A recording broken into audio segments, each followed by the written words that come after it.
Sebelum ada versi Next.js terbaru, saya pribadi sangat suka dengan konsep dari Remix. Kenapa?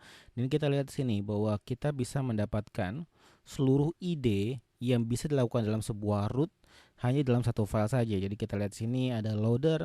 Loader ini untuk mengambil data, jelas. Habis itu nanti mengambil datanya di server side. Habis itu dari server side akan ditaruh di client side. Dan di client side-nya berupa use loader data, projection nanti kita bisa mapping. Habis itu di sini juga ada cara untuk kita bisa melakukan submission, dan submission itu apa yang disubmit, bagaimana submitnya itu juga ada di satu file yang sama. Sehingga beragam logic yang dibutuhkan oleh satu file tersebut alias satu root. Jadi satu file sama dengan satu root kalau misalkan di Remix itu sudah tersedia tertata di satu file itu aja. Jadi kita nggak terlalu pusing kira-kira nanti kita harus kemana dan kemana. Kita kurang lebih bisa dapetin idenya dari satu root ini yang dilakukan apa, cukup melihat dari root tersebut di file tersebut. Dan selain itu juga yang cukup mind blowing buat saya adalah ketika kita melakukan submission, di sini juga ada state-nya, yaitu state sama dengan submitting. Jadi kita bisa tahu kalau misalkan oh lagi submit, maka kita bisa ngambil aja taruh di dalam sebuah variabel dan kita bisa langsung disable dari button submission. Dan juga misalkan kita scroll dari website Remixnya, sebenarnya banyak banget yang cukup mind blowing dari konsep-konsep yang diberikan. Saya pribadi sangat menyarankan teman-teman untuk membuka websitenya. Dan in my personal opinion, Next.js itu terlalu kompleks dibandingkan ketika saya pribadi belajar Remix dan saya menggunakannya. So let's kita belajar Remix bersama. Oke, untuk membuatnya cukup mudah. Kita tinggal npx create remix latest. Selanjutnya akan ada prompt. Oke, kita yes-yesin aja untuk sekarang. Oke, kita lihat sini berhasil. Kita langsung masuk aja. Dan kita lihat di sini isi dari foldernya. Kita lihat sini di defaultnya adalah Tailwind dan juga menggunakan Fight sehingga dari buildingnya harus cepat. Sini kita lihat ada entry.client, ada entry.server, dan ini ada root.tsx. Oke, tanpa berlama-lama kita coba dulu aja untuk kita menjalankan development servernya. Oke, kurang lebih seperti ini bentukannya.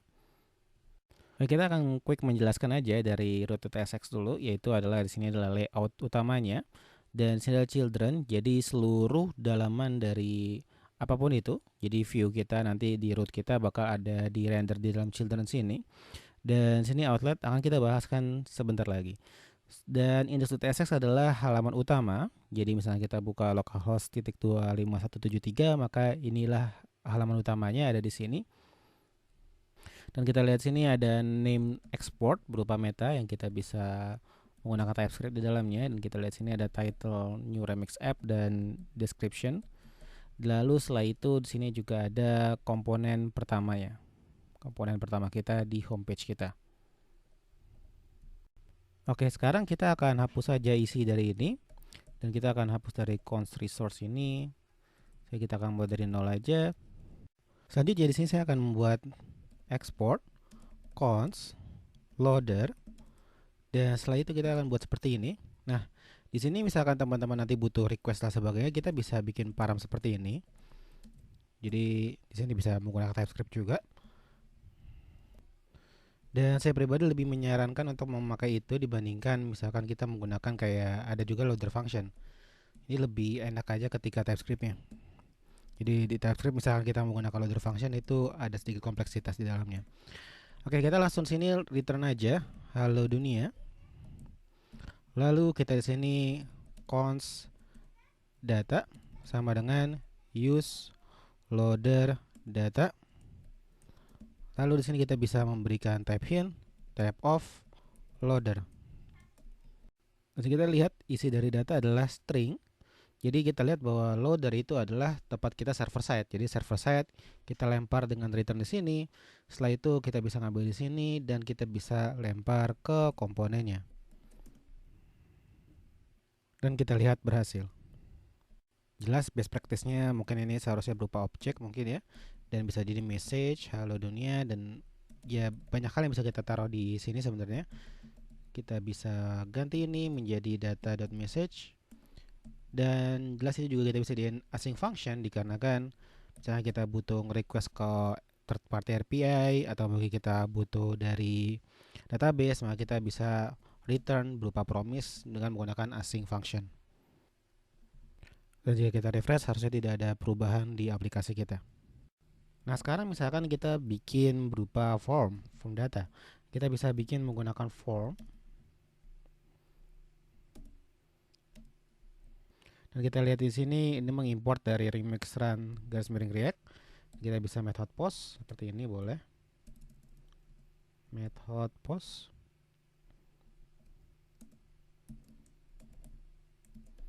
Dan untuk sekarang mungkin kita bikin input satu aja.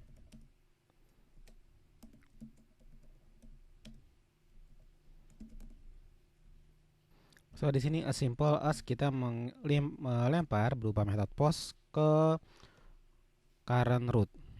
Jadi by default misalkan kita nggak memiliki action, maka actionnya adalah current root yang kita tengah berada di dalamnya.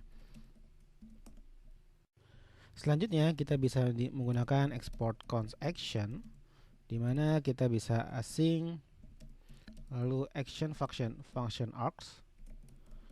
Di sini entah kenapa dia tidak auto, jadi kita tambahin aja di sini. Jadi again ini untuk memudahkan ketika kita ingin type hint yang seperti di sini. Seperti ini aja. Selanjutnya kita bisa form data equals, kita ambil request, lalu kita request dot form data. Kita perlu wait di sini. Setelah itu kita tinggal get dari name-nya, const name sama dengan form data.get name seperti ini. Nah, sekarang untuk menjadikan contoh, mungkin kita akan bikin di sini aja let data sama dengan halo dunia. Dan message-nya kita menggunakan di sini data. Lalu di sini kita akan mengganti datanya, data sama dengan name string. Selanjutnya kita akan return null aja. Kita save.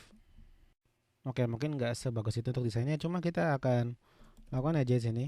Imam, kita coba submit. Dan seharusnya kita akan lihat dia akan otomatis berubah menjadi imam.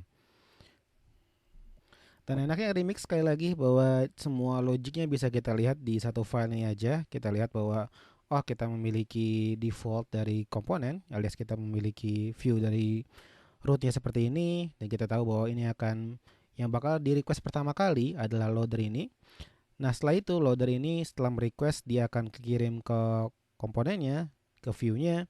Nah, setelah itu kita lihat bahwa kita merendernya. Nah, setiap kali ada perubahan, setiap kali misalnya kita melakukan submit, maka loadernya juga akan kepanggil. Jadi dia akan merequest data baru in case ada perubahan.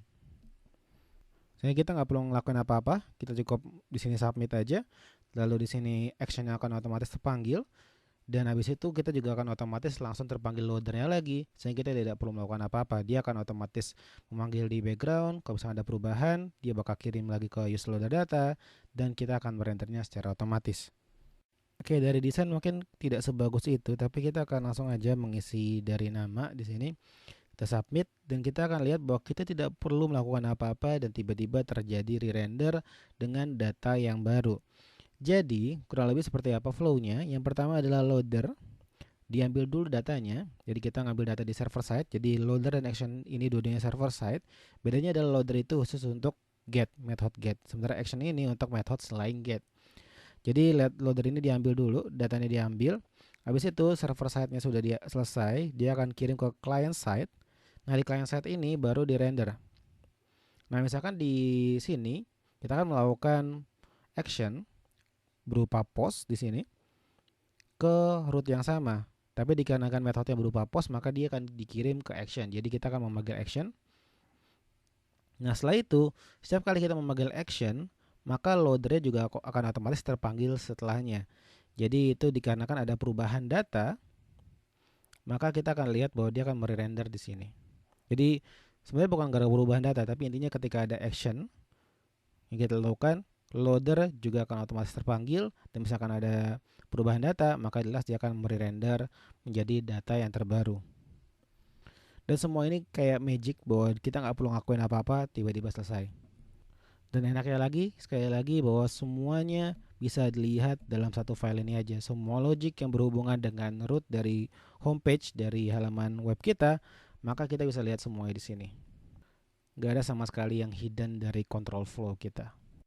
Nah, misalkan teman-teman tertarik sama belajar dari Remix dan mungkin teman-teman bisa jadi tertarik juga untuk belajar mengenai Golang dan lain sebagainya. Maka di sini ada nih dari kelas baru dari Ruang Guru Engineering Academy berupa belajar mengenai full stack. Ada banyak banget yang bisa teman-teman pelajari, mulai dari basic HTML, CSS jelas, JavaScript, React, basic Golang, advanced Golang, bahkan sampai artificial intelligence, sampai teman-teman bisa ngedeploy, even database juga kita belajar di sini. Kalau teman-teman penasaran, bisa langsung cek deskripsi ya.